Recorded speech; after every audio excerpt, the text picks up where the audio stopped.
안녕하세요. 염창환입니다. 이번 시간에는 비타민C 암과의 전쟁, 면역 항암제 편입니다.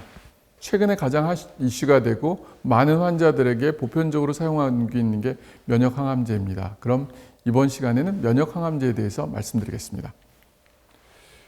암이라는 거 사실은 누구나 다 쉽게 생각하잖아요. 암 뭐냐면은 나쁜 놈이죠. 그래서 암이란 거는 비정상적인 세포들이 통제할 수 없을 정도로 증대한 상태라고 해서 히포크라테스 때부터 이미 나와 있는 말입니다. 근데 왜 어떤 사람은 암에 걸리고 어떤 사람은 암에 안 걸릴까? 나는 정말 착하게 살았고 나쁜 짓도 한 번도 안 하고 담배도 한 번 안 피웠고 술도 안 먹었는데 나는 암에 걸렸을까? 근데 그거는 아무도 모릅니다. 실제 이제 우리가 보면은 유전자적인 문제, 그 다음에 환경적인 문제, 이런 여러 가지 인자들이 관여를 하는데요. 그래서 발생 기전을 크게 이제 내적 인자하고 외적 인자로 나눕니다. 내적 인자는 유전 문제예요. 내가 타고난 유전자.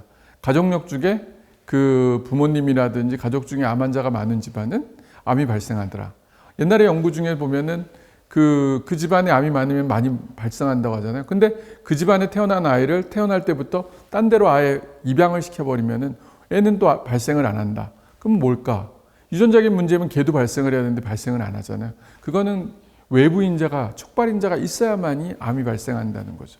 내부 인자는 유전 인자, 면역적인 요인을 이제 말씀드리고요. 외부 인자는 촉발 인자로서 화학 물질, 환경, 오염, 스트레스 등 다양한 인자들이 병행했을 때 결국은 암이 발생하는 겁니다. 이 두 가지 인자 중에서 뭐래도 하나만 차단이 되면은 암은 발생할 수 있지 않아요. 근데 우리는 이 두 가지 인자를 차단하기가 너무 어렵다는 거죠. 그러다 보니까 이제 암이 발생하는 거고요. 돌연변이 발생 기전을 보게 되면은 사실은 정상적인 세포들이 만들어집니다. 이 정상적인 세포들이 결국은 미스매이칭 해서 ALK라고 하잖아요. 저기 GC에 이 ALK가 붙음으로 인해서 얘네들이 원래는 사실은 이 GC 이 두 가지 유전자가 들어가서 GC 하다가 ALK가 붙으면서 하나가 변이가 생기기 시작하는 거예요. 그러면서 이제 리플리케이션을 통해서 이게 계속적으로 이제 분할을 되는데 그러다가 어느 순간에서 사실은 원래 있어야 될 유전자가 없어지고 엉뚱한 AT라는 유전자가 이제 붙으면서 결국은 뮤테이션, 변이가 오는 거죠. 원래는 GC라는 유전자면 결국은 GC 유전자에서 왔다 갔다 해야 되는데 전혀 엉뚱한 유전자인 AT가 생기면서 얘로 인해서 결국은 암이라든지 다양한 질병들이 오기 시작된다고 되어 있습니다. 그러면 암의 속도는 얼마나 빠를까? 사실 보면은 지난달까지 검사했는데 괜찮은데 이번 달에 왜 말기암이 됐냐? 이런 말을 하시는 분이 있어요. 암의 속도는 그렇게 빠를 수는 없어요. 근데 뭐냐면 표면 밑에 빙산의 일각이라는 말이 있잖아요. 표면 밑에 있던 종양이 어느 순간에 한꺼번에 확 퍼져 나온다는 거죠. 실제 저 많은 경험을 한 것 중에 하나가 지난달까지 CT상에서 멀쩡했어요. 근데 요번 달에 다시 찍었는데 이상해서 전신에 암이 다 퍼져버렸다는 거죠. 그거는 CT나 이런 펫이나 이런 데서 노출되지 않았던 애들이 표면 밑에 있다가 동시다발적으로 이제 생겼기 때문에 그렇습니다. 일반적으로 암세포가 실제로 우리 눈에 보이게 될 때 10억 마리 정도 이제 세포수가 돼야만이 보인다고 하잖아요. 그걸 이때 진단이 가능한 거고. 그리고 1조 정도가 되면 이제 진행 상태가 되면은 얼마나 많은 시간이 거쳐야만이 이런 게 생기겠습니까? 그렇기 때문에 내가 지난달에 괜찮은데 이번 달에 암이 발생했다고 하면은 이거는 일반적으로 검사상에서 안 보이는 것뿐이지 실제로는 몇 년 전부터 암세포들은 변화가 생기기 있다는 거죠. 그리고 이 유전적인 변이는 하루아침에 생기는 게 아니에요. 어느 순간 오랫동안 축적된 게 변이를 발생하고 실제로 보면은 노력을 하게 되면 이 변이도 다시 돌아갈 수 있는 걸로 우리의 어떤 노력에 의해서든지 돌아갈 수가 있다는 거죠. 유방암의 경우 암세포가 2배가 되는 데는 100일이 걸린다고 합니다. 그러면 암세포 무게가 1g이 되기 위해서는 30번의 분열을 해야 된다고 해요. 그럼 실제로 하나의 암세포가 3,000일이 소모가 되는 거죠. 그래서 8년 2개월이 걸린다. 내가 지금 암세포로 나왔던 게 진단이 됐으면은 얘는 벌써 8년 전에 시작이 됐다는 거죠. 굉장히 오랫동안. 그렇기 때문에 우리의 몸은 항상 정화 작업을 통해서 깨끗하게 유지하고 수면, 운동, 영양을 통해서 면역력을 항상 유지시켜주는 게 무엇보다 중요합니다. 그렇기 때문에 옛날부터 면역. 암은 항암 방사선 수술만 갖고 해결되는 게 아니라 내 몸의 면역으로 인해서 죽이지 않는 한 언젠가는 재발이 된다는 얘기가 바로 이런 얘기들 때문에 그렇습니다. 그러면 정상세포와 암세포의 차이점 뭐냐? 보통 네 가지를 가지고 얘기를 해요. 클론성, 암 조직을 이루는 수많은 암세포들이 하나의 이제 세포로부터 기원됐다는 거. 그리고 자율성, 암세포는 주위 환경의 정상적인 생물학적 영향에 의해 분열 및 증식이 조절이 돼야 되는데 조절이 안 돼요. 얘는 계속적으로 번식해버리니까. 그리고 세 번째는 역형성. 암 조직은 정상 조직에 볼 수 없는 조화된 조직의 분화를 볼 수 없다. 정상적인 세포는 이렇게 분화가 되는데 얘는 뒤로 분화가 돼요.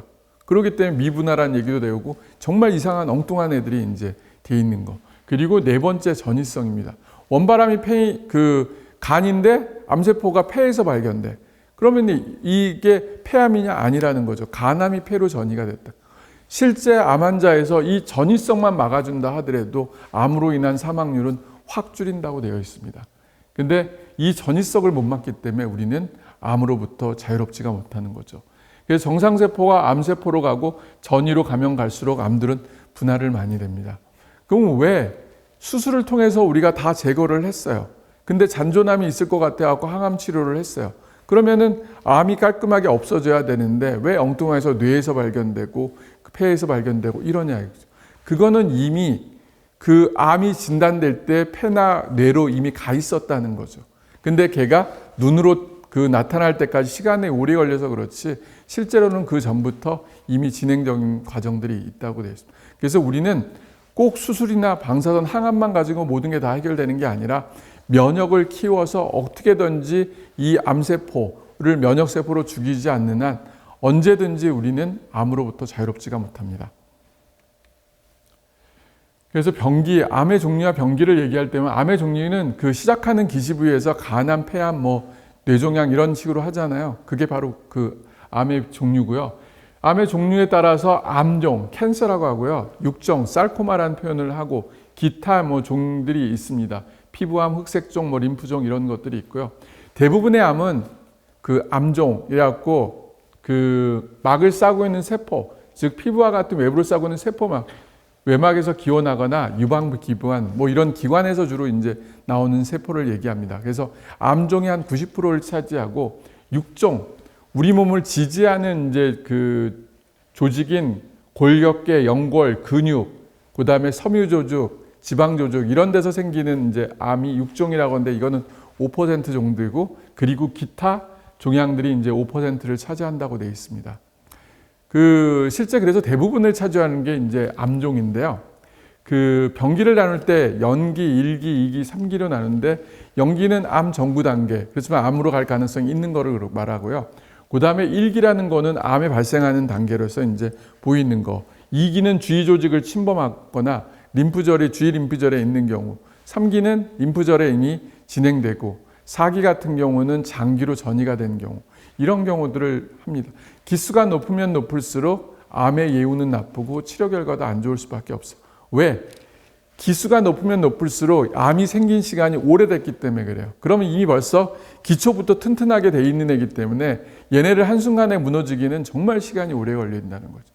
그래서 오랫동안 치료를 하고 오랫동안 관여를 해야 되고 오랫동안 생각을 해야 되는 게 바로 이런 이유들 때문에 그렇습니다. 암세포는 지금은 옛날과 같이 암세포를 무조건 때려잡아야 된다 이런 생각을 안 해요. 뭐냐면 암을 다독이면서 결국은 친구처럼 데리고 가야 된다. 그러지 않고 암을 때려잡다고 하면은 결국은 나중에 내 몸이 남아있을 게 없다.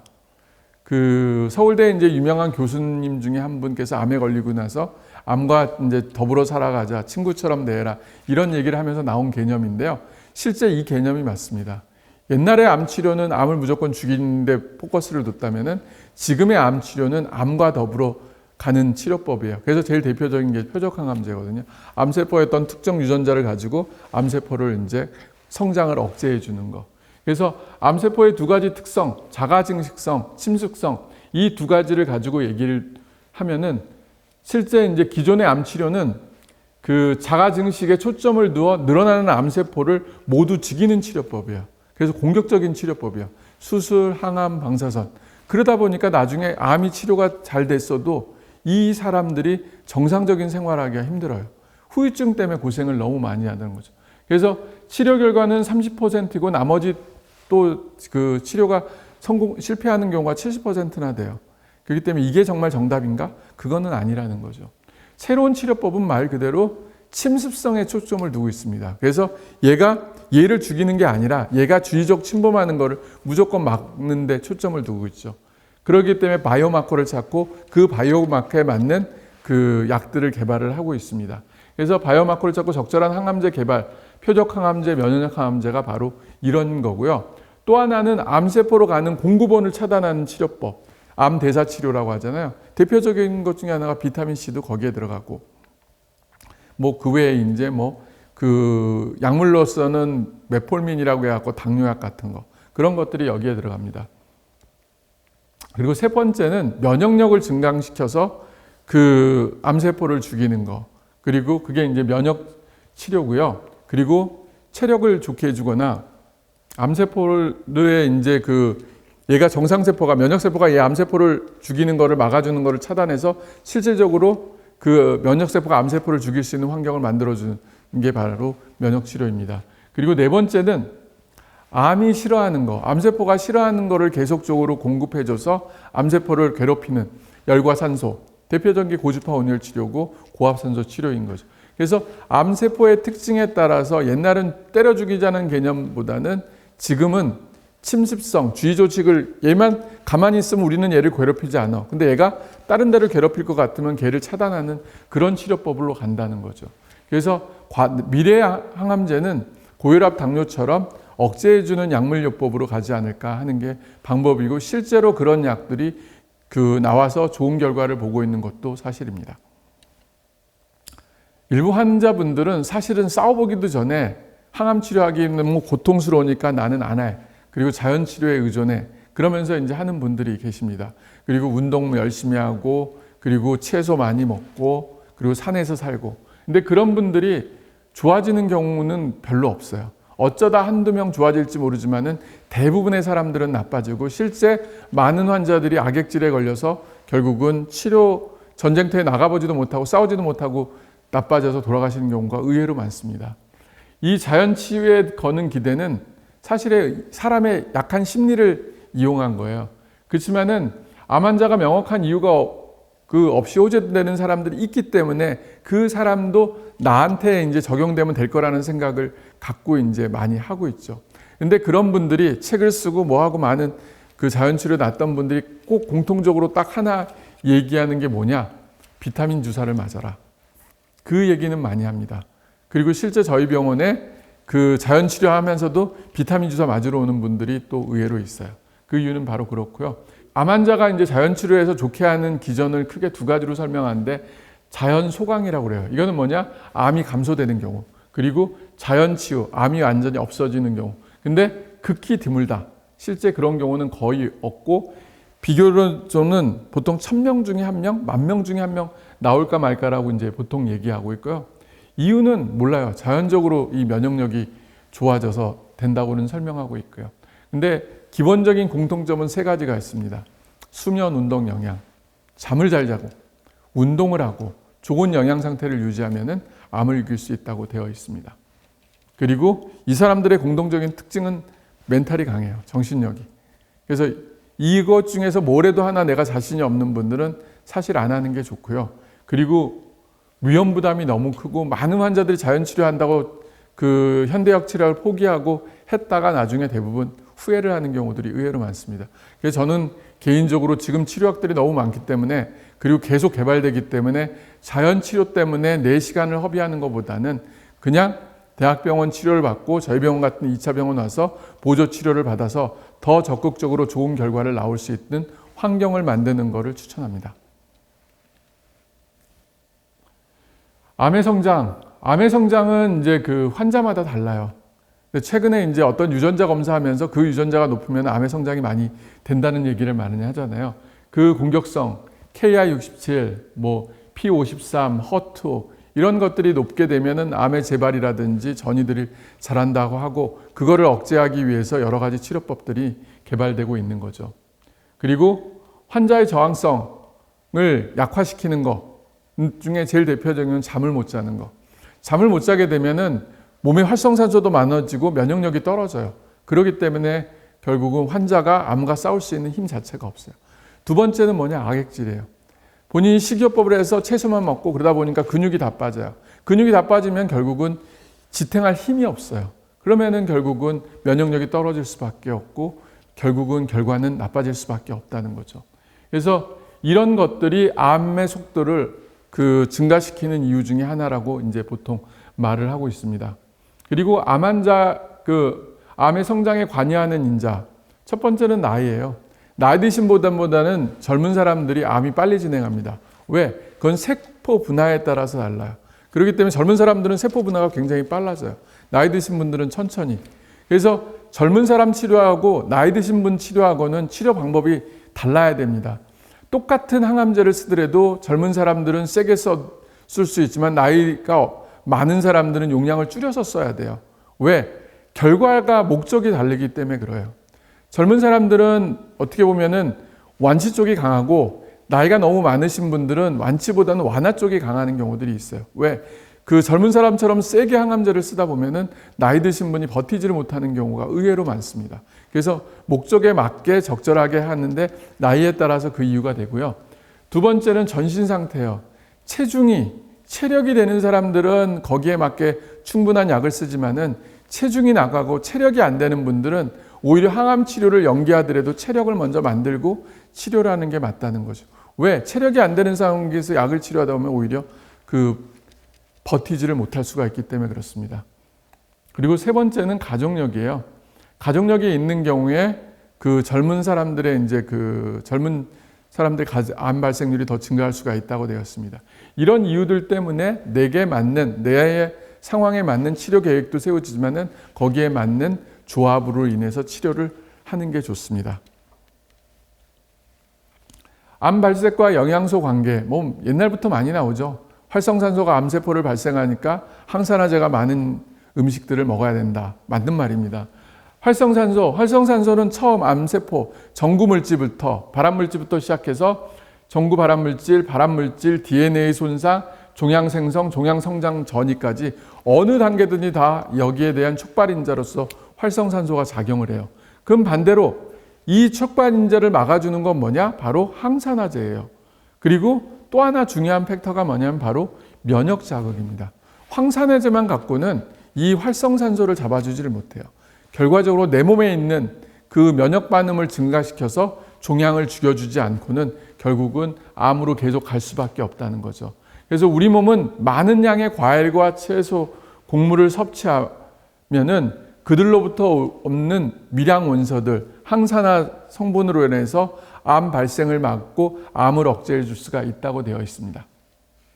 활성산소 이론, 1980년도에 나온 이론인데요. 암 발생의 원인이 결국 활성산소 때문에 우리 몸에 이제 세포들이 깨져서 암이 발생하고 정상적인 세포도 죽어야 되는데 활성산소로 인해서 유전자 변이가 생기면서 제대로 죽지 않고 계속 무한 번식을 한다고 되어 있습니다.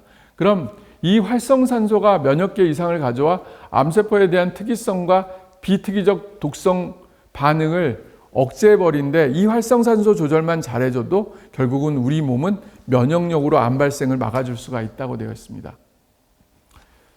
활성산소가 암에서 수행하는 중요한 기능들 3가지 보겠습니다. 첫 번째는 에너지 대상에게 이상을 가져와서 정상적인 에너지 대사 과정을 막아버려요. 그러니까 비정상적으로 가는 거죠. 암세포는 재밌는 게 보통 우리가 당분 하나를 가지고 36ATP를 만들어요. 정상세포는. 근데 암세포는 당분 하나가 ATP 2개만 만들어져요. 그러면은 36ATP 에너지를 만들기 위해서는 18개의 당분이 필요한 거예요. 그러니까 암세포는 어마어마하게 많은 우리 몸의 당분들을 뺏어간다는 거죠. 그런 게 이제 이상이고요. 두 번째는 활성산소로 인해서 만성적인 염증이 이제 일어나거나 여러 가지 이제 염증성 반응을 유발시키는 거예요. 염증이 초기에는 어떤 반응이 있을 때 염증 생기는 건 좋아요. 근데 이게 만성 염증으로 가면은 또 암으로 발생할 수 있다는 것. 그 팩터 중에 하나가 바로 활성산소라는 거죠. 그리고 세 번째는 암 치료로 인해 활성산소가 증가해서 우리 몸에 있는 항산화 능력이 떨어진다고 되어 있습니다. 그래서 실제로는 처음에는 항암제가 암세포를 죽이지만은 어느 순간이 되면은 내 몸이 점점 안 좋아지는 과정을 겪게 돼요. 그거는 바로 이 세 번째 때문에 그럼 그거를 보호해주기 위해서 뭐냐? 우리 몸은 항산화 능력을 키우기 위해서 항산화제를 복용하거나 주사를 맞아야 된다는 겁니다. 일부 선생님들이 어떤 분들이 항암할 때 글루타치온 쓰지 말라고 그래요. 왜? 글루타치온은 강력한 항산화제이기 때문에 그렇습니다. 근데 실제 글루타치온은 그 항암제랑 썼을 때 절대 항암제 효과를 반감시키진 않아요. 내 몸에 있는 손상된 조직들을 회복시키는데 글루타치온이 들어가기 때문에 절대 걱정하지 말고 글루타치온을 적극적으로 사용하세요. 사용하는 사람하고 사용하지 않은 사람하고 나중에 치료 결과는 엄청나게 다릅니다. 비타민C도 그렇습니다. 사용하는 사람하고 사용하지 않는 사람하고 다른 것처럼. 이게 이제 활성산소에 의해서 이제 세포가 이제 변화가 되는데, 활성산소가 작을 때는, 적은 용량일 때는 크게 문제가 없어요. 오히려 활성산소가 적은 용량으로 갈 때는 내가 더 건강해진다고 그래요. 그게 뭐냐면 운동이에요. 운동을 하게 되면 활성산소가 생기게 됩니다. 근데 내가 그거를 이겨낼 수 있는 힘이 생기면 운동을 통해서 체력이 커져요. 오히려 좋아요. 근데 문제는 활성산소가 너무 많을 때, 활성산소가 너무 많기 때문에 내 몸이 움직이지를 못하고 세포들이 계속 깨져서 죽어가요. 그러면 또 어떤 안 깨지고 남아있는 애는 뭐냐? 암세포가 돼버리는 거죠. 그렇기 때문에 활성산소가 작은 거는 오히려 내 몸에 자극을 주지만 많은 건 오히려 내 몸을 악화시킬 수가 있고, 그 활성산소로 인해 여러 가지 유전자가 변이에 자극을 줘서 결국은 세포들을 죽일 수도 있고 살릴 수도 있습니다.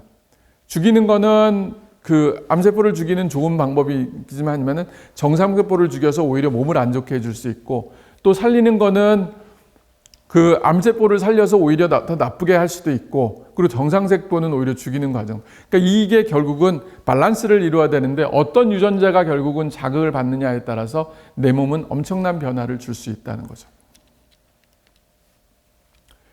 그 면역 반응 기전, 우리가 NK세포, T세포, 수지장세포 이런 얘기를 많이 합니다. 암세포라는 이런 종양을 죽이기 위해서 우리 몸의 면역 체계는 굉장히 많이 움직여요. 그 중에 이제 가장 대표적인 게 NK세포예요. NK세포는 자연살화세포라고 얘기해서 얘는 암세포가 있으면 무조건 죽이는 이런 능력이 있어요. 근데 NK세포의 가장 큰 문제는 뭐냐면은 얘는 NK세포는 생각보다 약해요. 그래서 전체 암세포를 죽이기에는 좀 약해요. 실제 공격적인 애는 뭐냐? T세포예요. T세포는 암세포가 있다 하더라도 어떤 특별한 자극이 없는 한 이 암세포를 죽이지를 못해요. 그래서 항상 T세포는 항체의 변형이 이제 표시가 있어야 되고, 그거를 진두지휘하는 게 뭐냐? 데նդ라이티스, 수지장세포라고 그래요. 수지장세포가 암세포 발견하면 얘 암세포다 하고 T세포에다가 얘기해주면 그 T세포가 작동을 한다는 거죠. 그래서 그러면서 이제 암세포를 죽이는데, 실제 그러면 NK세포가 강력하면 암세포를 죽일 수 있지 않나 하는데, NK세포가 강력하면 당연히 암세포를 죽일 수 있어요. 근데 NK세포는 타고날 때부터 모든 거를 다 죽이는 작업을 하기 때문에 그거의 강도는 약해요. 작을 때는 상관이 없지만은 클 때는 NK세포를 죽일 수 없어서 T세포가 작동을 하고, 그 T세포에 따라서 면역 항암제, CAR-T 치료 등 다양한 약들이 개발이 된 이유가 바로 그런 이유들 때문에 그렇습니다. 염증과 암 면역력을 보게 되면 암세포 공격 시 초기 염증 반응은 그 면역세포가 모여서 암세포를 죽이는 과정이기 때문에 좋은 과정 중에 하나예요. 근데 이게 만성으로 넘어가면은 얘는 오히려 내 몸에 암을 유발시키는 물질 중에 하나라는 거죠. 그래서 염증 진행 시 면역 억제 물질들은 막 분비가 돼요. 면역세포에서 나오는 염증 관련 물질들, 그리고 이 활성산소로 인해서 결국은 여러 가지 문제점들이 오게 되는 거죠. 초기에는 암을 억제해주면은 만성에서는 오히려 면역을 억제 작용을 해서 면역세포가 작용하는 것을 방해를 해서 암을 유발시킨다는 거죠. 그래서 실제 무서운 거는 염증이 아니라 만성염증입니다. 만성염증은 그 기전 자체가 암 면역 작용을 억제하는 기전으로 인해서 생겼고요. 그리고 이런 면역 관영 현상을 통해서 점점 이 염증들이 변화가 생겨버려요. 그렇다기 때문에 이 우리 눈에 보이지 않는 때는 충분히 우리 면역세포를 죽일 수 있지만은 이미 우리 눈에 보였을 때는 면역세포만큼은 절대 죽일 수가 없어요. 그러면 우군이 필요한 거죠. 그래서 면역관형은 암세포, 다른 면역 억제 세포가 발현하는 인지로도 이제 유도가 될 수가 있다고 되어 있습니다. 닉슨 대통령 굉장히 유명하죠. 1971년도 암과의 전쟁을 선포했어요. 암세포로 더 이상 사람이 죽는 걸 막겠다. 그 암과의 전쟁을 하고 30년 동안 엄청난 돈이 여기에 투자가 됐어요. 그렇지만은 암이 전혀 줄거나 암 사망률이 줄거나 그런 일은 발견되지 않고 오히려 암 발생률 증가하고 암 사망률만 더 늘어났다는 거죠. 그럼 닉슨의 생각이 잘못됐던 겁니다. 그리고 1991년 60명의 이제 의사와 과학자가 이제 인터뷰한 내용이 있는데 암 연구 기관들은 우리가 암과의 전쟁에서 이기고 있다고 반복적으로 주장함으로써 대중을 혼돈해 시키고 있다. 대부분의 암을 치료하는 데 있어서 우리의 능력은 실질적으로 좋아진 게 하나도 없다. 이 30년 동안 그 많은 돈을 투자했지만 결국은 실패했다고 이제 말하고요. 아벨 박사는 항암 치료가 환자 생존율에 관한 이제 논문을 이제 이때 분석을 했었어요. 이때는 세포독성 항암제가 메인이었기 때문에. 그랬더니 모든 암 환자 사망의 80%를 차지하는 상피세포암, 유방폐, 대장 전립선암 등 암종 등의 환자 중에서 실제로 이득을 본 환자는 그렇게 많지 않다고 되어 있습니다. 그렇기 때문에 1차적으로 닉슨이 얘기했던 암과의 전쟁은 실패라고 얘기를 해요. 그래서 이제 보면 치료세대, 그때 항상 개발돼서 나왔던 게 1세대 항암제, 아드리아마이신, 빨간약, 그리고 시스플라틴, 그리고 타목시펜, 탁솔, 토포테칸 등 굉장히 세포독성 항암제가 굉장히 많고 때려잡는 개념으로 했었습니다. 그랬지만 실제로 이 치료는 잠시간은 초반에는 효과가 있지만은 나중에 부작용 때문에 오래 쓰지 못하고 결국은 이것만 가지면 안 되겠다는 생각이 됐죠. 그 다음에 이거를 변화시켰던 개념이 뭐냐? 바로 침습성이에요. 침습성을 억제하면 좋겠다 해서 표적항암제 개발이 되는데 그 중에 가장 대표적인 게 2011년에 나온 글리백입니다. 글리백이 진짜 이 약이 나옴으로써 암의 치료의 완전 파라다임이 바뀌어요. 그리고 그 전까지 치료 결과가 안 좋았던 게 치료 결과가 굉장히 좋아졌고, 그리고 그 외에 이제 폐암에 쓰는 이레사, 타세바, 허셉틴 등 계속적인 표적 항암제가 개발되면서 다양한 암들이 관리를 하면서 충분히 오래 살 수 있다는 개념을 심어줬던 거죠. 근데 이것만 가지고도 또 한계를 느끼기 시작한 거예요. 왜? 내성이 계속적으로 생기니까. 그러면 또 다른 방법이 뭐가 있을까? 그럼 바로 면역세포. 이 면역세포가 암세포가 이 면역세포를 회피하는 기전이 있으니까 이 기전을 차단해주면 좋겠다. 그래서 이제 개발되기 시작했던 게 면역관문 억제제예요. 그래서 암세포가 면역을 자극한 세포를 관문을 차단을 해서 면역세포가 암세포를 죽이지 못한다는 걸 이제 발견을 해요. 그러면서 그거를 차단해서 없애기 위해서 개발된 게 바로 키이트르다 여보의 옵디보였고 정말 놀라운 효과들을 이제 발휘하기 시작했던 거죠. 그렇지만은 얘가 나오면서 암이 완전히 우리 몸의 면역세포가 암세포를 공격할 수 있는 환경을 만들었으니까 이제 암 치료하는 건 어렵지 않다. 이렇게 생각을 했는데 또 하나 문제는 생각보다 치료 효과가 그렇게 좋지가 않았다는 거. 그러다 보니까 그리고 또 하나는 부작용들이 많이 생겼어요. 이 면역세포가 암세포만 공격하는 게 아니라 내 몸의 세포를 공격해서 자가면역 질환을 유발시키는 거예요. 그러다 보니까 이것만 가지고 또 한계를 느껴서 그 다음에 또 하는 게 뭐냐? 바로 세세대 항암제인 카티예요. T세포에다가 이 면역세포에다가 키메라 안티젠이라는 레이더를 붙여서 암세포를 공격하겠다 해서 나온 게 카티고 대표적인 게 이제 킴리아라는 항암제인 거죠. 그래서 했더니 정말 원샷이었어요. 하나를 맞았더니 암세포가 전신에 있는 암이 싹 없어지는 것을 발견해갖고 와, 이제 암은 완치가 됐다 이런 생각을 했는데 그러면서 이제 계속적으로 개발되고 있습니다. 근데 안타까운 소식이 원래 결과는 60에서 80% 정도 효과가 있다고 되는데 실제 지금 결과들 보게 되면 그거보다는 별로 좋지 않게 나와요. 그러면은 그 다음에 또 항암제 치료들이 가야 되는데 진짜 이런 식으로 가는 게 정말 맞나 하는 생각들을 많이 갖춰요. 우리가 2002년도에 월드컵에서 4강을 했었을 때 히딩크 감독이 했던 건 체력이에요. 우리는 어떤 표정만 잡고 가는데 실제 이게 아니라 환경을 좋게 해주는 게 맞지 않나 하는 생각. 히딩크 감독님이 얘기한 것처럼 그 운동선수, 우리 축구선수의 체력을 키운 것처럼 이런 것보다도 영양, 그 중에 비타민 C를 활성화시켜서 결국은 그 암을 치료하는데 가는 게 정답이 아니지 않을까 하는 생각들이 옛날부터 계속되고 지금 다시 오는 이유도 그런 것 같습니다. 그래서 기존의 암 치료 방법의 한계 항상 느끼고 있고 지금도 느끼고 또 그래서 새로운 것들이 개발한 것처럼 기존의 암 치료 방법으로 한계가 있기 때문에 우리는 새로운 암 치료 방법을 제시해 줘야 되는데 그 제시해 주는 게 바로 파마콜로지칼 아스코베이트 치료라는 거예요. 비타민 치료. 이게 이제 다시 세상에 떠오기 시작하는 거죠. 물론 이것도 하나의 이론이고 하나의 지금 진행 과정이에요. 근데 다른 치료와 다른 건 뭐냐면은 비타민 치료는 부작용이 별로 없다는 거예요.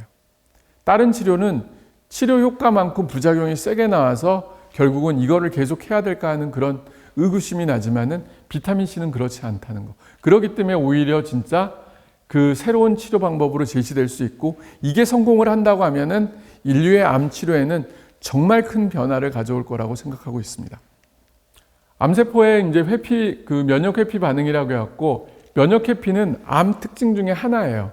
그 암세포가 면역 반응을 억제하거나 암 탐지로부터 이제 그 파괴로부터 면역세포 파괴하는 거를 억제해 줌으로 인해서 생존을 하는 거예요. 그게 이제 면역 회피인 거고요. 그 암은 차가운 성질하고 이제 뜨거운 성질을 가지고 있다고 그래요. 그래서 그 성질에 따라서 얘 암을 어떻게 공격해 주는 게 발견이 되는데 만약 차가운 성질만 갖고 오면 차가운 성질에 맞는 약만 개발하면 없어져야 되는데 암은 또 머리가 좋아서 또 그런 경우에 뜨거운 성질을 분산시키면서 이제 죽는 거를 피합니다. 차가운 성질은 이 종양의 면역 원성이 감소가 돼요. 그래서 종양 항원 수치가 감소해서 수지장세포 성숙이 억제되고 T세포 활성이라든지 침투 이동이 억제가 일어나서 결국 면역세포가 공격을 못하게 해줘요. 그러면은 면역세포의 암 파괴를 피한다는 거죠. 그럼 이런 거를 위해서 어떻게 해야 되냐? 차가운 데다 결국은 열을 가해주는 거. 그러면은 얘네들이 이제 자극이 돼갖고 좋아질 수 있는 거고요. 두 번째, 뜨거운 종양은 면역세포에 의해 침투가 가능해요. 뜨거우니까 면역세포가 얘를 갈 수가 있잖아요. 항암제도 갈 수가 있어요. 근데 문제는 이 뜨거운 성질의 종양은 T세포 종양 인식 장애, 면역 억제 세포 활성화를 이제 증가시켜서 얘가 제대로 작동할 수 없게 만들어요. 면역세포를. 그래서 지금 현재 면역 항암제는 얘 쪽은 어쩔 수 없는 거고 얘 쪽을 이제 공격을 시켜서 나오는 게 바로 면역 관문 억제죠. 이 관문에 막혀 있는 거를 차단을 시켜서 면역세포가 가서 공격해 준다는 거죠. 그래서 여기를 공격하는 게 바르고 이 콜드 항암제 같은 경우는 고주파 온열 치료를 통해서 건드려줘서 항암제를 갖게 하거나 아니면 하이팩처럼 그 배에다가 이제 뜨거운 것들을 해서 치료하는 것처럼 이런 식으로 이제 발전을 한다는 거죠. 그래서 암의 어떤 거에 따라서 이 치료 방법들이 이제 가는데 문제는 암이라는 건 한 가지 성질만 갖고 있지 않다는 거예요. 두 가지, 세 가지, 네 가지 여러 가지 성질을 갖고 있기 때문에 단독요법보다는 병행요법이 효과가 있는 이유가 바로 그런 이유입니다. 그래서 이게 회피 반응이에요. 정상 조직에서 변이 된 이제 세포로 됐고 거기서 또 하나 얘네가 면역을 회피를 통해서 결국은 암세포로서 이제 진행이 되게 과정들이에요. 그러다 보면 어느 정도 커지게 되면 이 암세포 자체는 오히려 물질을 분비를 해서 면역세포가 공격하는 거를 이렇게 방어막을 구축을 해버려요. 그런 식으로. 그래서 초기부터 어떻게든지 이쪽으로 가는 거를 최대한 빨리 막아주는 게 중요하고 이런 쪽으로 갔으면 갈수록 치료 결과는 안 좋을 수밖에 없는 게 바로 이런 이유들 때문에 그렇습니다. 면역 관문 억제제, 면역 항암제라고 보통 말하는데요. 이거는 이제 1990년도와 2000년도에 앨리스나하고 혼조 교수님이 이제 처음으로 연구를 통해서 면역 관문 억제제를 발견을 해요. 이 관문 때문에 면역세포가 암세포를 공격하지 못한다. 그래서 면역 관문 억제제는 면역 관문 단백질과 결합해서 면역 억제 기능의 활성화를 막을과 결과적으로 그 면역 활동을 증가시키는 약물이나 항체를 이제 만드는 거죠. 2011년도에 여보이라는 이제 T세포 항원4, CTL4라는 게 이제 개발돼서 흑색종 환자에게 처음으로 써서 좋은 결과를 얻고 FDA 승인을 받았던 최초의 이제 면역 관문 억제제고요. 2014년도에 이제 항PD1이라고 해갖고 옵디보하고 키트루더가 개발이 되면서 전이성 흑색종에 대한 이제 성공적인 임상 결과를 갖습니다. 이게 이제 그 면역 치료의 이제 발전사인데요. 사실 첫 번째 면역 치료의 발전사는 저게 1980년도에 그 콜리 백신이에요. 콜리 백신이라는 건 뭐냐면 콜리라는 미국에 있는 의사가 어떤 지역에 갔더니 그 지역에 전염병으로 사람들이 다 죽었어요. 그랬는데 그 중에 유일하게 살아남는 사람들이 있었다는 거죠. 그 사람들이 누구냐 했더니 바로 암 환자였어요. 그 균이 들어가서 전염병에 의해서 몸에 들어갔는데 얘가 그 면역 반응을 일으키면서 암세포를 죽여버렸던 거죠. 그러면서 오히려 회복이 됐다는 거. 그래서 콜리 박사가 이제 생각했던 게 이 그 세균을 주면은 열을 발생해서 암을 죽일 수 있겠다 해서 나온 게 콜리 백신이에요. 근데 콜리 백신의 문제는 뭐냐? 이게 암세포만 죽여야 되는데 정상세포를 그 죽여버리고 또 이 균을 넣어버리기 때문에 폐혈증으로 사람이 죽어간다는 거죠. 그래서 결국은 개발이 안 됐고 그 이후로 이제 여러 가지 이제 나왔던 게 이뮨셀 같은 면역세포, T세포를 배양해서 넣어주는 치료. 그리고 그 다음에 이제 개발된 게 이제 그 아까 얘기했던 것처럼 이런 면역항암제, 2010년도에 그 면역관문 억제제가 개발됐고 최근에 이제 나온 게 이제 카티, T세포에다 키메라 리셉터를 부착시켜서 암세포를 죽이는 이런 식으로 이제 면역 치료들이 이제 진행되고 있다고 되어 있습니다. 지미 카터 대통령 굉장히 유명하시죠. 사실은 첫 번째 면역관문 억제제 이제 이분이 그 면역항암제 때문에 살아나신 분이에요. 이분이 이제 90세 때인가 그때 이제 그 전신에 퍼지는 이제 흑색종이라는 이제 그 암을 걸려갖고 죽음을 앞두고 있을 때 이때 이제 키트루더라는 면역항암제가 나와서 그 주사를 맞고 났고 완치가 됐어요. 18번 만에. 그래갖고 이제 이분이 열심히 떠들어서 이 좋은 약은 정말 많이 맞아야 된다고. 근데 이제 약값이 좀 비쌌고요. 그리고 이분은 지금은 99세인데 다시 암이 재발돼서 이제 죽음을 받아들인다고 이제 그렇게 기사가 나와 있더라고요. 그 외에 이제 약들이 여보의 옵디보부터 다양한 이제 면역 관문 억제제가 개발이 됐지만은 이 약도 생각했던 만큼 큰 효과를 보지는 못했어요, 사실은.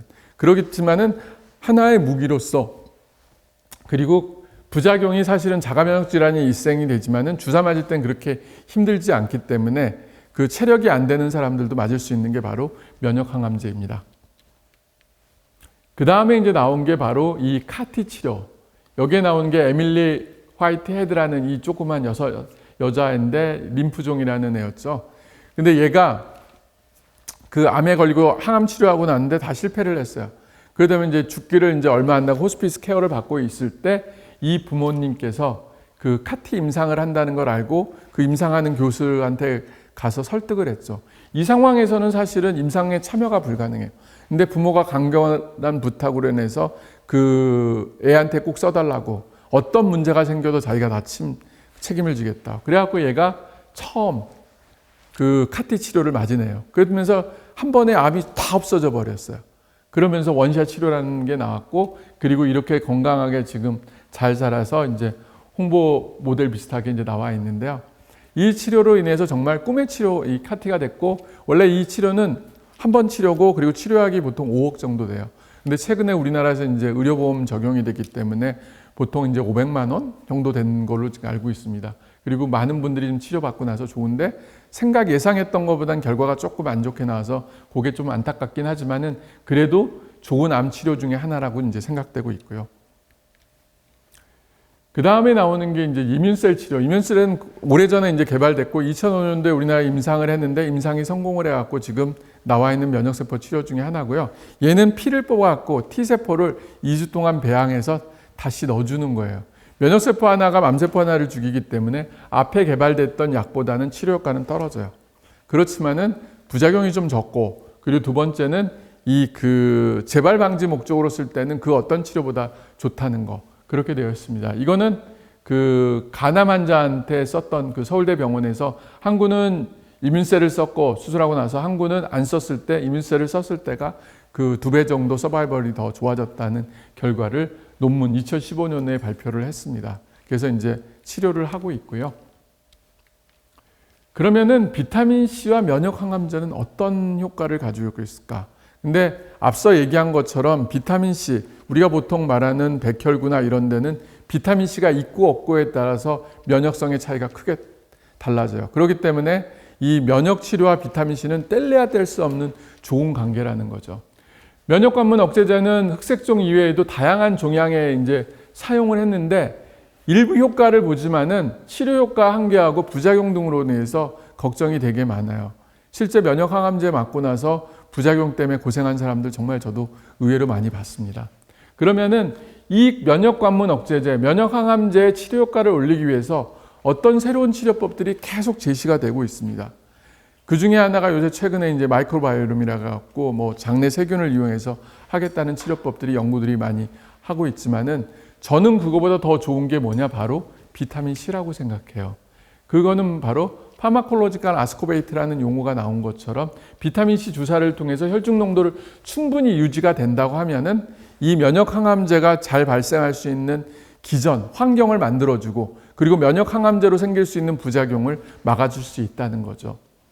적절한 시기를 통해서는 충분한 혈중 농도를 못 올려요. 이 혈중 농도가 20mMol 이상을 올려야 되기 때문에 여기를 올리지를 못하기 때문에 결국은 주사요법을 하고, 주사요법은 충분한 혈중 농도를 올리기 때문에 면역 항암제 효과를 올려줄 수 있고 부작용을 막아줄 수 있다는 거죠. 그래서 그 결론적으로 얘기할 때 보면은 정맥 주사를 통해서 비타민 C가 암세포를 죽이고 면역을 올리고 면역 관문 억제제 효과를 증가시킬 수 있기 때문에 면역 관문 억제제, 면역 항암제를 사용하는 사람들한테는 비타민 C 치료를 적극적으로 하는 것을 추천을 합니다. 이게 이제 계속적으로 이제 제 그 암과의 전쟁 강의 때 보면 나오는 그림 중에 하나인데요. 이거는 뭐냐면 결국은 세포, 백혈구가 제대로 기능을 할 때는 비타민 C가 있어야 되는 거고, 이 비타민 C가 있을 때는 결국은 비타민 수용체가 충분할 경우 얘 세포들도 훨씬 더 많은 비타민 C가 들어가서 더 공격적인 면역 반응을 보일 수 있고 더 공격적으로 싸울 수 있다는 거죠. 비타민 C는 선천성, 후천성 면역체계 모두 다 중요하고요. 이미 연구 결과를 통해서 다양한 면역세포의 증식과 사이토칸 분비를 통해서 우리 몸의 면역을 올려주고 암을 억제해 준다는 게 나와 있습니다. 그러면 이제 지금부터 이제 비타민 C하고 면역 체계에 대해서 한번 보는데요. 첫 번째, 대식세포, 단핵구 나와 있죠. 이 대식세포가 이제 세균이나 이런 거 있을 때 적극적으로 죽이는데요. 얘는 선천성 면역 방어의 필수적인 세포예요. 그리고 식세포 조직으로 분화된 단핵구인데요. 얘의 주요 기능은 아시는 것처럼 세균, 바이러스들, 주위의 나쁜 것들을 다 죽여버리고요. 그 사이토칸 분비 및 적응 면역 체계에 대한 특수 항원을 제시해 준다는 거죠. 이 그 대식세포에서는 M1, N2가 있어갖고 M1은 염증을 유발하고 M2는 염증을 억제해요. 그래서 이게 밸런스를 유지하면서 어떨 때는 염증이 필요하면 염증을 발산시키고 어떨 때는 염증의 억제가 필요하면 염증 억제를 발산시킵니다. 이 단핵구와 대식세포는 이 SVCT2, 비타민 수용체를 향양 조절하여 높은 수준의 비타민 C 농도를 축적하는 데 도움을 주고요. 이 수용체가 많을 때 더 많은 작용을 하게 됩니다. 이들 세포에서 비타민 C는 하이드로스 인두스 펙타를 억제해줘서 결국은 항종양 면역 및 T세포 효과를 증가시키는 그런 작용을 가지고 있어요. 그 외에도 뭐 테트, 단백질과 결합해서 뭐 비타민 C가 얘가 이제 제대로 유전자가 작용하게 도와주고 있습니다. 그 외에도 이 단핵구라든지 대식세포가 활성산소로부터 죽는 거를 비타민 C가 보호해주는 역할을 해줘요. 그래서 비타민 C는 말 그대로 대식세포의 효과를 올려줄 뿐만 아니라 대식세포가 활성산소부터 죽어가는 주위 환경을 방어해서 오랫동안 생존하게 해주는 역할을 하는 거죠. 그래서 우리 몸에는 비타민 C가 꼭 많이 필요하다는 거. 그 다음으로 이제 중요한 게 이제 호중구. 호중구는 그 세균, 바이러스, 특히 바이러스와 싸울 때 가장 중요한 것 중에 하나고 우리 면역의 가장 그 백혈구의 40에서 80%를 차지하고 있고 혈액 속 가장 풍부한 면역세포 중에 하나예요. 호중구는 외부 인자에 대해 첫 번째 반응하는 것 중에 하나고요. 그 ROS, 활성산소 및 반응성 질소성을 생성을 통해서 병원균의 이제 식작용뿐만 아니라 세포 독성 과립을 방치해서 이제 죽음에 이르는 작용을 가지고 있습니다. 그래서 그 호중구도 실제로 이제 비타민 C가 충분한 농도를 유지할 때 결국은 좋은 반응을 유발시켜요. 그러려면 뭐냐? 그 수용체가 충분해야 된다는 거. 그래서 호중구는 병원체나 손상된 조직을 제거하기 위해 감염된 주위 부위로 이동해야 하면서 ROS 활성산에 노출할 때는 활성산소가 주위에 많으면 얘가 활동력이 떨어져요. 근데 이때 비타민 C가 항산화 능력을 발휘하면서 이 활성산소를 제거를 해서 그 호중구가 더 빨리 갈 수 있게 도움을 주는 거죠. 그래서 감염 부위에 호중구가 도달하게 되면은 그 호중구가 이제 제대로 기능을 하게 도와주고요. 그 다음에 주위로부터 그 막는 거를 보호해 주는 게 바로 비타민 C라는 거죠. 그래서 이런 두 가지 역할들이 단순하게 호중구만 많아서 중요한 게 아니라 비타민 C가 더 적극적으로 많이 있으면서 역할을 해주는 게 그 무엇보다 중요합니다. NK세포, 면역세포 중에서 가장 대표적인 게 NK세포잖아요. T세포만큼의 막강하지는 않지만 그래도 나름 효과가 있는 건데요. 이 NK세포는 세포독성 작용을 통해서 그 병원체에 감염된 세포와 종양세포를 죽이고 인터페론 감마와 같은 사이토카이닌을 생성해서 결국은 그 바이러스나 세균, 다양한 암세포 등 다양한 것을 죽이는데 관여한다고 합니다.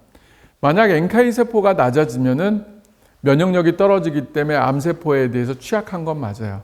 그래서 혈액 검사를 해서 NK 그 활성도가 낮은 사람들이 암 발생률이 늘어나는 것도 바로 그런 이유들입니다. NK세포는 T세포에 노출되지 않는 암세포를 인식하는 독특한 특성을 가지고 있어요. 그래서 모든 암세포는 다 NK세포가 공격할 수가 있는데 암세포가 워낙 세버리면은 이 NK세포만 갖고는 죽이지 못하는 한계가 있다는 거죠. 그 암세포의 40에서 90%는 그 면역 반응에 필요한 CD4, CD8 플러스 T 림프구의 항원 인식에 사용되는 주요 조직 조합적 복합체인 원인 MHC1 분자를 하향 조절해서 면역을 회피를 해요. 그래서 이제 T세포로부터 피해갔고요. NK세포는 그 다른 마커를 통해서 공격하기 때문에 얘와 상세와 관계없이 공격할 수가 있어요. 단 약하다는 게 문제인 거죠. 그래서 비타민 C는 NK세포를 보호하고 기능을 향상시키는 데 도움이 되기 때문에 그 NK세포 활성에도 비타민 C가 큰 역할을 해주고 있습니다. 그리고 그 B림프구는 체액성 면역 반응을 수행하면서 이제 항체를 분비하는 형질세포와 장기간의 면역 반응을 역할하는데 기억하는 B세포를 말하는데요. 일반적으로 B림프구에 비타민 C가 많이 축적이 되면은 이뮤노글로빈 G나 M이 이제 증가해서 그 체액성 면역 반응을 증가시켜줘요. 그래서 이제 그 효과를 보는데 비타민 C 농도가 높을 때 효과가 좋고요. 낮을 때는 효과가 없습니다. 그런 또 단점이 있고요. 그리고 이제 가장 중요한 T세포. 우리 면역세포에서 어떻게 보면은 가장 공격수적인 게 T세포예요. 얘가 제대로 기능을 하고 제대로 암세포만 발휘하면은 암세포를 죽이는데 그 무엇보다 좋다는 거죠. T세포는 이제 헬퍼하고 사이토톡시 두 가지 이제 세포들이 있어서 작용을 하는데요. 이 그 세포의 역량에 따라서 결국은 어떤 그 사이토카인이 분비되고 어떤 세포들이 이제 공격을 합니다. 그 중에 이제 그 TH1은 헬퍼 1이고 TH2는 헬퍼 2, TH17은 이제 헬퍼 17이라고 이렇게 다양한 유전자를 발생하고요. 그 다음에 레귤레이티 T세포가 있고 그리고 가장 중요한 TC라고 해갖고 사이토톡시, 세포 독성 T세포가 있어요. 얘가 암세포를 죽이는데 이제 중요한 역할을 하고 거기에 관련된 사이토카인을 분비해서 결국은 이제 그랜자임 B의 분비를 통해서 암세포를 직접 죽이는 역할을 하고 있습니다. 근데 T세포만 가지고는 TC만 갖고는 절대 효과를 못 내요. 헬퍼셀이라든지 레귤레이티 세포들이 다 결국은 서로 간의 그 협업을 통해서 T세포를 극대화시켜서 이제 암을 공격할 수가 있다는 거죠. 그 T 림프구는 어떻게 이제 활성화되느냐? 그게 이제 대표적인 게 흉선이에요. 흉선에서 사이토카인 그 알파1인 물질이 분비가 되면은 T 세포를 활성화시켜서 암을 공격할 수가 있고 사이모신 알파1 분비가 줄어들게 되면 결국은 얘가 활동을 잘 못한다는 거죠. 이 흉선이라는 게서 그 사이모신 알파1이 17세부터 이제 줄어들기 시작해요. 그래서 흉선이 줄어들거든요. 50대가 되면은 90% 이상 감소한다고 그래요. 그건 뭐냐? 사이모신 알파원 분비가 줄어들기 때문에 면역이 이제 줄어들 수밖에 없다는 거죠. 그럼 외부에서 이 사이모신 알파원인 자닥신이나 알파모신을 적극적으로 주면서 면역을 올려주는 게 이제 하나의 그 역할 중에 하나고, 그럼 비타민 C는 무슨 역할을 하느냐? 말 그대로 이제 보면은 T세포에도 높은 농도의 비타민 C가 꼭 필요하다는 거. 그리고 비타민 C는 T세포의 발달과 성숙, 증식과 분화부터 활성화 조절에 이르기까지 수많은 기능에 비타민 C가 관여를 하고요. 그리고 흉선을 또 자극해 주는 것도 또 비타민 C라고 되어 있습니다. 그래서 T세포는 암 면역 조절에서 필수적인 역할이고, 이 필수적인 역할 때문에 연구들이 엄청나게 많이 됐고, 그 연구의 결과로 엄청난 항암제인 두 가지.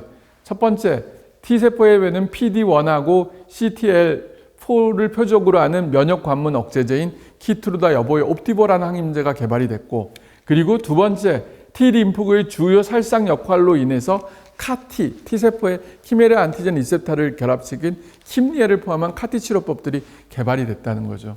그래서 면역을 통한 그 암을 죽이는 거는 궁극적으로는 결국은 T세포를 어떻게 활성화시키고 T세포를 어떻게 암세포를 공격하게 만드느냐가 최대 관건이고, 그 관건의 중요한 인자 중에 하나가 바로 비타민 C라는 거죠. 이거는 이제 그 논문 중에 하나인데요. 그 비타민 C하고 항암제를 병행 투행한 이상 임상 결과를 방법인데요. 임상 시험을 하는 건데, 그 진핵성 비소세포 환자 총 38명을 대상으로 3주마다 항암제를 4번, 주 2회 비타민 C를 75g을 IV로 주고, 대조군은 그 특별하게 이제 과거 대조군과 비교해서 이제 했었습니다. 치료 결과 반응률은 34.2%로 높게 나왔고, 그리고 그 질병 통제율도 84.2%, 무진흥성 이런 것도 결국은 5.7%, 중간값, 전체 생존 기간도 12.8개월로 나와 있었습니다. 그래서 결론적으로 말하게 되면은 그 항암제와 비타민 C 주사를 병행 요법했을 때 그 진행성 비소세포성 폐암의 이제 그 치료 반응률이 더 높여지고, 그리고 면역적인 반응들이 더 좋아졌기 때문에 이런 그 면역을 증가시키는데 비타민 C가 도움이 된다는 걸로 이제 얘기해줬던 논문입니다. 그리고 이거는 이제 그 림포마 모델, 그 마우스 모델을 가지고 했던 건데요. 그 안티 PD-1, 우리가 보통 말하는 이제 면역 관문 억제제하고 고용량의 비타민을 썼을 때 어떤 결과가 나오느냐를 PNAS라는 유명한 학술지에 2020년에 나온 연구 결과입니다. 많은 연구들이 사실은 지금 현재 언론에서는 주로 마이크로바이옴이라 갖고 장내 세균을 이용한 연구들이 굉장히 많이 진행되고 있어요. 근데 사실은 그거보다 저는 개인적으로 비타민 C를 가진 연구가 더 많이 진행되고 해야 된다고 생각을 하고, 이쪽이 어떻게 보면 더 좋은 결과를 가져올 가능성이 참 많습니다. 면역 관문 억제제의 효과를 강화시킬 수 있는 물질을 확인하기 위한 많은 노력이 지금 진행되어 있는데, 그때 바로 비타민 C가 하나의 시동인 거죠. 비타민 C 치료가 게놈 전체의 탈메테라를 유발하고 림프종 세포에서 내인성 레트로바이러스 요소의 이제 발현성을 향상시켜서 결국은 이 그 사이토톡시 T 세포를 활성화시켜서 이제 암세포를 공격하는데 도움이 될 수 있다고 되어 있고요. 고용량 비타민 C 치료는 림프종 마우스 모델에서 항 PD-1 치료와 이제 함께 사용할 때 단독요법보다는 병행요법 했을 때 상승 효과를 더 높이는 것을 보였습니다. 그래서 그 결론적으로 얘기되게 되면은 비타민 C는 시너지 메커니즘, 상승적인 기전을 통해 항 PD-1을 강화한다는 사실을 알게 되어 있습니다. 실험적인 논문이긴 하지만은 결국은 이 그 면역 관문 억제제의 효과를 올리고 부작용을 막아주는데 비타민 C가 역할을 할 수 있는 가능성을 보여준 연구 결과죠. 이게 이제 마우스 모델을 통해서 이제 비타민 C를 했을 때 이 결과들을 이제 그림에서 보게 되면은 이 B 그림만 보면은 이 보랏빛이 바로 비타민 C하고 항 PD-1, 그러니까 그 면역 관문 억제제를 같이 썼을 때가 암세포를 훨씬 더 많이 죽인다는 것을 보여주고 있는 자료입니다. 그리고 비타민 C만 썼을 때하고 그 항면역 관문 억제제를 썼을 때는 그 면역 관문 억제제가 조금 더 효과가 더 있는 걸로 보이고 있습니다. 이거는 이제 이 그림을 가지고 이제 도표로서 이제 알기 쉽게 표현한 건데요. 요거는 이제 요게 C가 이게 캔서셀이에요. 살아있는 캔서셀. 그리고 얘네들이 이제 죽어있는 캔서셀. 그리고 이제 여러 가지들이 이제 나와 있는데, 비타민 C하고 항 PD-1을 사용할 때, 얘네를 사용할 때 감세포를 가장 많이 죽는다는 것을 보여준 자료예요. 그리고 그랜자임 B라고 해서 발현 물질이 있잖아요. 면역 발현 물질들이 비타민 C하고 항 PD-1을 같이 쓸 때가 훨씬 더 높다는 걸 보여주고 있습니다. 그렇기 때문에 면역 강문 억제제인 면역 항암제만 쓰는 것보다는 비타민 C를 같이 썼을 때가 더 좋은 결과가 있지 않은가 하고 있고요. 요게는 이제 관계들인데요. 여기 보게 되면 그림상으로 보면은 1번, 암세포는 면역세포에 의한 사멸에 대해서 발악을 합니다. 죽지 않으려고 살아남으려고. 그러지 않으면 암이 발생할 수가 없죠. 그러면 2차 때 이때 면역 항암제와 고용량 비타민 C를 병행요법을 해줘요. 그렇게 되면 이제 이 암세포들을 공격하게 이제 만들 수 있죠. 특히 3번 이제 고용량 비타민 C는 APC를 활성화시켜서 사이토카인을 증가시키고, 그리고 식세포 활동을 향상시키고 T세포와 NK세포가 종양 내 침륜을 통해서 암세포를 더 잘 죽게 만들어주는 거예요. 그리고 네 번째, T세포, 사이토톡스 T 림포사이트와 NK세포는 더 많은 사이토카인과 케모카인과 세포독성 매개체를 생성시켜서 더 공격적으로 암세포를 죽이게 하고요. 그리고 다섯 번째, 마지막으로 면역항암제나 암세포 표적 단백질을 결합하여서 얘네들이 더 잘 죽게 해주는 과정들입니다. 그래서 비타민 C와 면역항암제는 굉장히 좋은 조합 중에 하나라고 되어 있습니다.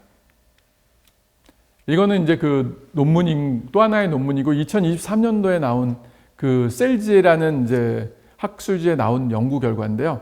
뭐냐면은 면역관문 억제제만 쓰는 것보다 비타민 C를 병행했다. 그리고 비타민 C도 고용량을 같이 용량이 높았을 때 확 이 암세포를 죽인다는 것을 보여준 자료예요. 그래서 결론적으로 비타민 C를 면역항암제, 면역관문 억제와 함께 사용할 때 치료 효과는 더 높아질 수밖에 없다고 보여 있습니다.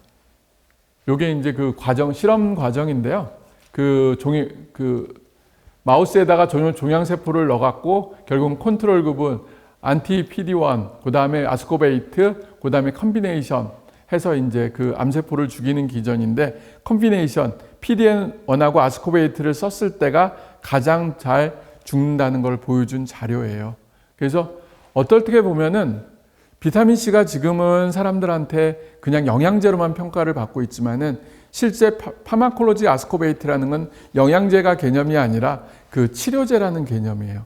그거는 정맥 주사를 했을 때만. 그리고 실제 눈으로 보게 되면은 우리가 잘못 보고 있는 걸 훨씬 더 잘 알게 된다고 되어 있습니다. 결론을 말씀드리겠습니다. 면역 조절에서 비타민 C 역할은 암세포에 대한 산화 촉진 작용 및 정상세포를 항산화 작용을 해서 보호해주는 역할을 하고 있어요. 그리고 이제 면역항암제를 쓰게 되면, 면역항암제는 암세포만 죽이는 게, 암세포를 죽이게 이제 발전이 돼 있지만은 재수 없는 경우, 잘못된 경우 이 면역항암제의 독성으로 해서 정상세포가 손상을 받게 돼요.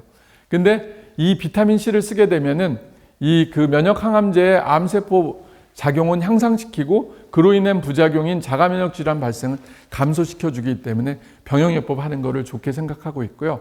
그리고 실제 면역치료인 키트루다, 여보이, 옵디보, 이뮨셀도 좋고요. 고용량 비타민 C 요법을 함께 하면은 단독요법보다는 함께 했을 때 효과가 더 좋을 거라고 생각하고 있습니다. 단, 비타민 C는 항상 이 수용체가 있을 때 더 치료 결과가 좋고, 혈중 농도 300mg/dL 이상을 유지하는 게 좋습니다. 제일 좋기는 400mg/dL를 유지하는 게 가장 좋지만은, 그래도 최소 300은 이상 유지할 만큼 충분한 용량을 쓰고, 그리고 혈액 검사를 꼭 해주는 게 좋습니다. 그래서 수용체 검사, 고용량 비타민 치료, 요게 하나의 트랙으로서 면역 치료에 한번 같이 해보는 게 어떨까 하는 생각을 가지게 됩니다. 우리가 보통 보면은 정말 많은 환자들을 치료하고 많은 환자들을 하다 보면서 이유를 놓치는 경우들이 정말 많아요. 왜 저 사람은 좋아졌는데 그 좋아진 거를 우리는 몰랐을까? 근데 그 중에 많은 거는 획기적인 거는 연구를 해요. 근데 비타민 C로 인해서 좋아진 거에 대해서는 그냥 어쩌다 한번 된 거지 하고 그냥 넘어가고 추가적인 연구를 안 해요. 그러다 보니까 결국은 비타민 C는 계속적인 케이스들은 많이 나옵니다. 비타민 C로 완치된 사람도 되게 많고, 근데 왜 좋아졌냐에 대한 연구들이 없어요. 그렇지만은 지금 하나하나의 임상 연구를 통해서 그 사람들이 왜 좋아지는지가 하나하나 밝혀지고 있습니다. 옛날에 제가 치료했던 환자예요. 이 친구한테는 그때 이제 그 폴리아트레 노도자라고 하는 난치병을 앓고 나서 그 난치병에서는 이제 혈관들이 이제 터지면서 이제 장파열로 인해서 돌아가시는 병이었는데, 이 친구도 그 병에 앓고 나서 치료했는데 실패를 하고 나중에 수술했는데 수술 자리가 아물지를 않았어요. 그래갖고 복막염 상태로 인해서 대구에서 이제 저희 병원으로 이제 전원이 돼서 비타민 치료를 했던 환자였어요. 이 환자는 하루에도 진짜 장이 터졌으니까 똥물이 하루에 2리터씩 나왔죠. 근데 이 환자는 자기를 어떻게 보면 임상실험 같은 개념이었어요. 그때 2002년도. 그래서 자기한테 비타민 치료를 한번 해주라고, 죽어도 상관없으니까. 그러면서 이 친구를 6개월 동안 입원시키면서 매일같이 비타민 C 주사를 놨죠. 그랬더니 6개월 만에 정말 그 터졌던 장이 아물게 되고 그 병이 없어져 버린 거죠. 그 다음에 나중에 이제 다시 대구로 가서 그 다음 치료를 하다가 잘 연결이 안 되겠고 몇 년 더 좋아진 상태를 유지하다가 나중에 이제 돌아가셨다는 얘기를 들었습니다. 근데 항상 이 친구한테는 제가 숙제로 남아요. 왜? 내가 그때 좀 더 많은 거를 공부하고 내가 좀 더 많은 거를 도전하고 내가 좀 더 열심히 했었으면은 이 친구의 죽음을 막을 수 있지 않았을까? 그냥 나는 거기 상태에서 벗어나기 위해서 그것만 한 거 아닌가 하는 그런 죄책감들이 항상 있습니다. 옛날에 말한 것처럼 제가 제 무덤에 꼭 써달라고 하는 말이 이거예요. 침상의 결과가 과학의 결과보다 중요하다. 우리는 환자를 통해서 좋아졌으면 분명히 이유인데 그 이유를 우리는 비타민 C라는 하나 때문에 그냥 무시해버리고 비타민 C기 때문에 아무 이론적인 근거도 없고 데이터가 없다고 얘기를 하는데 그게 결국은 우리가 정말 중요한 거, 가치를 놓치고 있는 게 아닌가 하는 생각입니다. 비타민 C는 누구도 만들 수가 있어요. 그래서 제약회사가 연구비를 안 내요. 그렇기 때문에 이 연구가 진행하려면은 정말 엄청난 돈이 필요하고 엄청난 것들이 하는데 그거는 국가가 도와주지 않으면은 개인의 그냥 모든 오로지로서 이제 하다 보니까 있는데 저는 지금까지 이제 비타민 치료를 하면서 느낀 거는 뭐냐면은 분명히 이 말이 거짓이 아니라는 거. 그리고 이 친구를 6개월 동안 치료하면서 낫게 했던 과정 중에서 비타민C가 역할을 했다고 생각하는 대신 우리가 몰랐고 그리고 그 몰랐던 열쇠들을 지금 하나하나 푸는데 그게 바로 비타민 수용체 검사였던 거고 그때 말고 비타민 혈중 농도 검사예요. 이제 그 검사들이 되기 때문에 정말 암을 포함한 난치병 환자들한테 하나의 희소식이고 한번 도전을 해볼 만한 치료가 아닐까 하는 생각을 합니다. 네, 감사합니다.